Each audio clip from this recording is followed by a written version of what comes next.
안녕하세요. 2월 21일 월요일 묵상의 시간입니다. 오늘 함께 보실 말씀은 요한복음 7장 1절에서 9절에 있는 말씀입니다.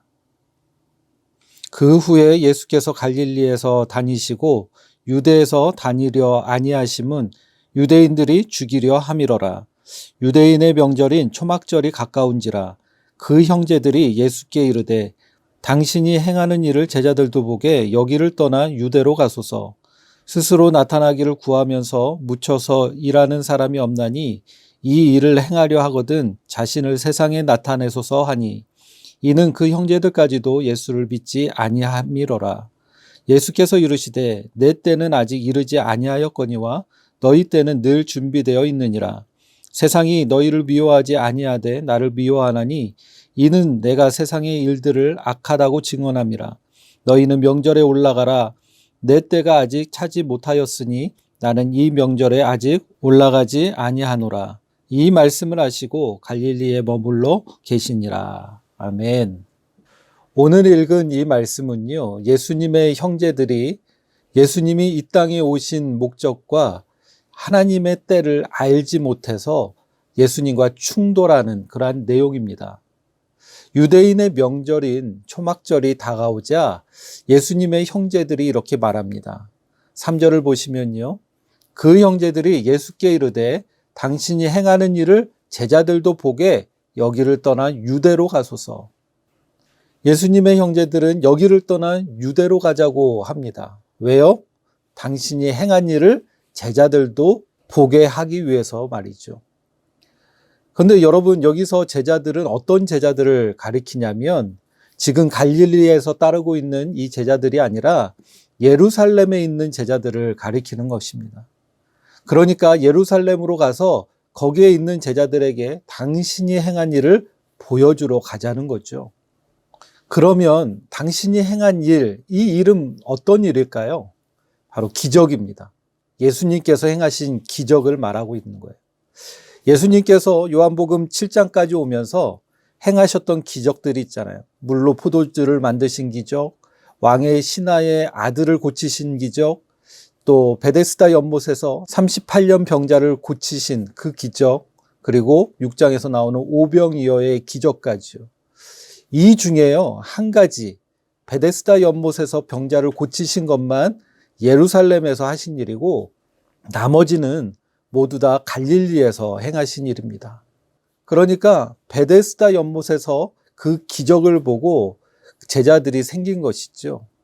그래서 이 형제들은요, 예루살렘에 있는 제자들에게도 이런 일들을 더 보여줘서 그들이 정말 확실한 믿음을 가질 수 있게 유대로, 예루살렘으로 가자고 한 것입니다. 그런데 이들의 속마음은 어땠을까요? 예수님께서 사람들이 많이 모이는 그러한 예루살렘에 가서 기적을 행하면 그야말로 사람들에게 슈퍼스타가 될 것이고, 그러면 더 많은 사람들이 제자가 되겠다고 따르겠지 하는 그런 생각이 있었던 것이죠. 그런데 예수님께서 아무런 반응을 보이지 않자 4절에서 자신들의 속내를 이렇게 드러냅니다. 4절을 보시겠습니다. 스스로 나타나기를 구하면서 묻혀서 일하는 사람이 없나니 이 일을 행하려 하거든 자신을 세상에 나타내소서 하니. 무슨 말입니까? 스스로 유명해지기를 원하면서 왜 여기에 이 시골에 있습니까? 예루살렘으로 가서 스스로 나타내십시오. 이렇게 말한 겁니다. 지금 예수님의 형제들은요, 예수님을 세상에 알려지고 유명해지기를 바라는 그러한 사람으로 생각했던 것이죠. 그들의 속마음은요, 예수님이 그 능력으로 유명해지고 출세하면 우리 집안을 일으킬 것이고 자신들도 형님 덕을 보면서 그렇게 살고 싶은 그러한 마음이 있었던 게 아닌가 싶습니다. 그런데요, 그런 형님이 사람이 많지 않는 이 총구석 갈릴리 이곳에만 머물러 있는 것이요, 그 형제들로서는 정말 답답했던 것이죠. 여러분이 이 상황을 볼 때 어떻습니까? 그 형제들의 말이 타당하게 보이고 상식적으로 생각이 들지 않습니까? 여러분도 한번 생각해 보세요. 가족 중에 예수님처럼 이런 능력을 행하는 사람이 있다고 아마 가정한다면 우리도 이들처럼 그러지 않았을까요? 왜 용인에 이러고 계시냐고 서울로 가서 당신의 능력과 권능을 마음껏 펼쳐보시라고 이렇게 얘기하지 않겠습니까? 여러분, 우리는 이것이 맞는 것 같은데요. 성경에서는 예수님의 이 형제들을 보고 어떻게 평가할까요? 5절에 있는 말씀입니다. 이는 그 형제들까지도 예수를 믿지 아니함이로라. 무슨 말일까요? 예수님을 정말 믿지 않았다는 말일까요? 아니라고 생각이 듭니다. 이 말은 예수님을 제대로 알지 못했다라는 뜻 같아요. 그 5절의 말씀에 그 형제들까지도 라고 하는 것을 보면요.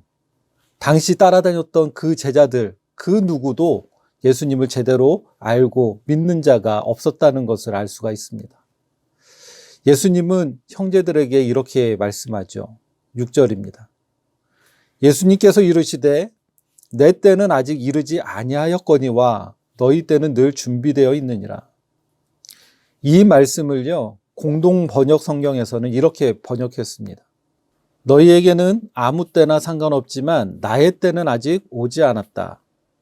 아직 나의 때, 하나님의 때가 아니라고 이렇게 책망하고 있는 겁니다. 여러분, 그러면 예수님이 생각하시는 그때, 하나님의 때는 언제입니까? 온 인류를 구원하시기 위해서 죽었다가 다시 살아나시는 그때입니다. 그러니까 분명한 것은요, 지금 초막절 이때가 아니라 6월절이라는 것이죠. 왜 6월절이라고 알 수 있습니까? 성경이 예언하신 대로 예수님께서 이 땅에 오신 목적은 바로 6월절 어린 양으로 십자가에 달려 돌아가시는 것이기 때문입니다. 과거 출애굽 사건이 그랬던 것처럼 주님도요, 6월절 어린 양으로 오셔서 죽으셔야 했던 것이죠. 그리고 온 인류의 구원을 위해 부활하셔야 했습니다. 그때가 바로 주님의 때입니다. 이것이 바로 하나님의 때이고 하나님의 뜻이죠. 그래서 1절에 보시면 유대인들이 죽이려 하는 것을 아시고 예루살렘으로 가시지 않은 거예요. 왜요? 그때가 아니기 때문이죠. 여러분, 성도는요, 하나님의 때를 알고 하나님의 뜻을 알고 살아가기 위해서 기도하고 말씀을 깨닫도록 그렇게 노력하며 살아가는 사람들입니다.